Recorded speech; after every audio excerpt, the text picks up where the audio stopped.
All right, let's dive in. Today, we're looking at a single day in the world of tech that really shows you the two sides of the same coin. On one hand, you've got this incredible, relentless engine of progress, and on the other, you've got some pretty serious societal risk. So, let's break down what happened. And this quote right here, it just nails that tension. It's from Mustafa Suleyman, the CEO of Inflection AI, and he's putting out a serious warning. He thinks trying to make AI that acts like it's conscious is dangerous and misguided. And that idea really sets the stage for our first topic, the absolutely breakneck speed of AI development. Because, even with these big warnings coming from inside the industry, that innovation engine is just running at full throttle. The biggest companies out there are pushing out new tools and new features at a pace that is just dizzying. I mean, just take a look at the news ticker for today. First up, Google's really advanced video model, VO3, is officially ready for prime time. That means developers can now generate high-quality video with a simple API call.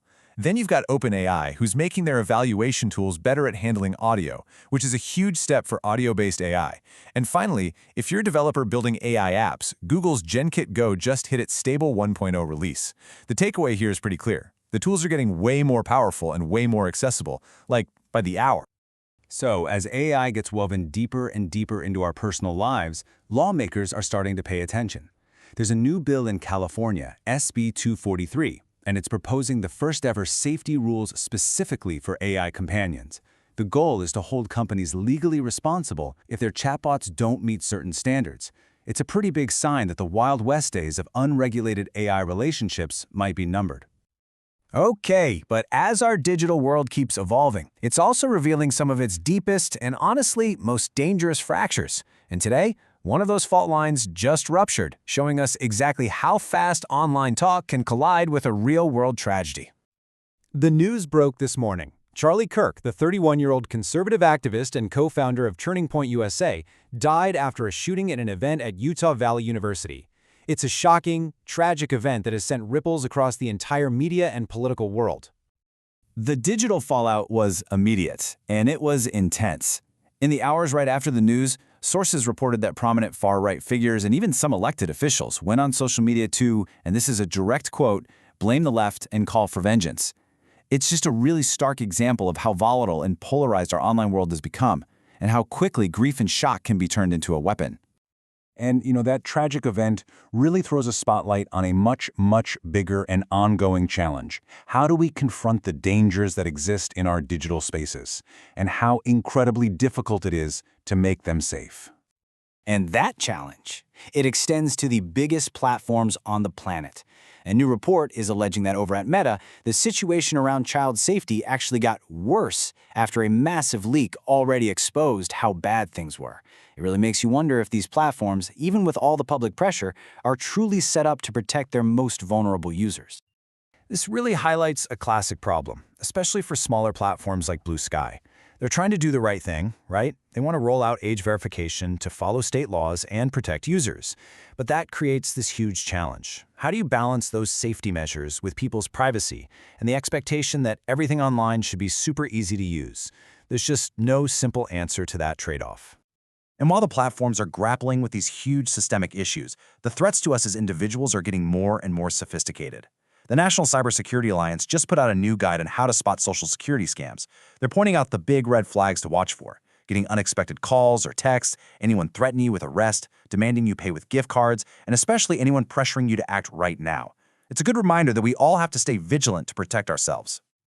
All right, let's shift gears. Because despite all these social issues and security challenges, the business of tech, it just keeps marching forward. The tides of money and influence are always moving, and today we saw a major change right at the very top. And here it is, our top financial story of the day. Larry Ellison of Oracle is now the world's wealthiest person, passing Elon Musk. Now, this isn't just a headline about billionaires. It's a huge signal that the market is placing an incredible amount of value on the enterprise software and cloud infrastructure that's powering this whole AI boom.